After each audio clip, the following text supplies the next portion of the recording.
नमस्कार मित्रांनो, आपल्या रोजच्या दिनक्रमामध्ये आपण सगळेच व्यस्त असतो. कुणी नोकरीच्या कामात, कुणी घरच्या कामात, कुणी व्यवसायात, तर कुणी इतर कामात. आणि हे सगळं करत असताना रोज रात्री आपण ठरवत असतो, उद्या काय करायचं, परवा काय करायचं, पुढच्या आठवड्यात काय करायचं.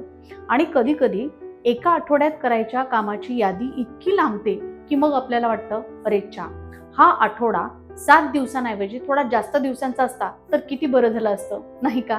खरं तर रविवार ते शनिवार हे सगळे दिवस आपल्या आयुष्याचा एक अविभाज्य भाग झालेत. पण तरी देखील आपल्या मनात कधी हा प्रश्न आलाय का की हा आठवडा 7च दिवसांचा का बरं असतो, जास्त दिवसांचा का नाही? ह्या मागे आहे एक रोचक इतिहास आणि तोच मी आज तुम्हाला सांगणार आहे. पूर्वी काय व्हायचं, माणसाला आकाशातल्या फक्त 7च गोष्टी, जे 7च ग्रह स्पष्ट दिसायचे.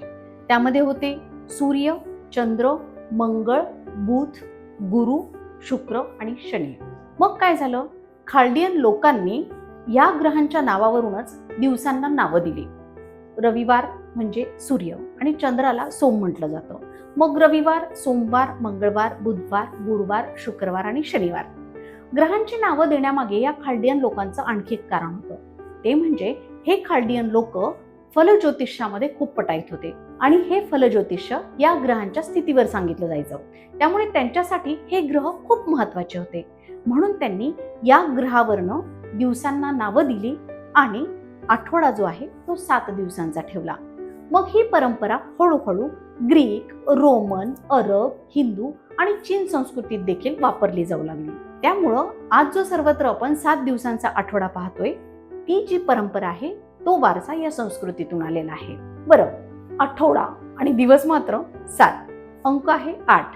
खरं सांगू का, 8 या शब्दाचा अंकाशी, संख्येशी काही संबंध नाही.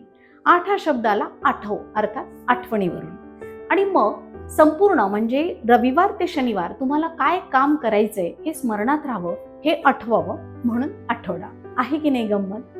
त्यामुळे रविवारच्या दिवशी जर तुम्ही फक्त सुट्टीचा, आराम करायचा किंवा फिरायचा विचार करत असाल, तेव्हा हे लक्षात घ्या की रविवार ते शनिवार हा जो 7 दिवसांचा आठवडा आहे त्याच्या मागे खूप मोठा रोचक इतिहास आहे, ज्याने काळाच्या चक्राला चालना दिली. तुम्हाला आज हे रहस्य कळलंय, इतरांनाही सांगा. आणि आजचा हा व्हिडिओ तुम्हाला कसा वाटला हे कमेंट बॉक्समध्ये आम्हाला नक्की कळवा.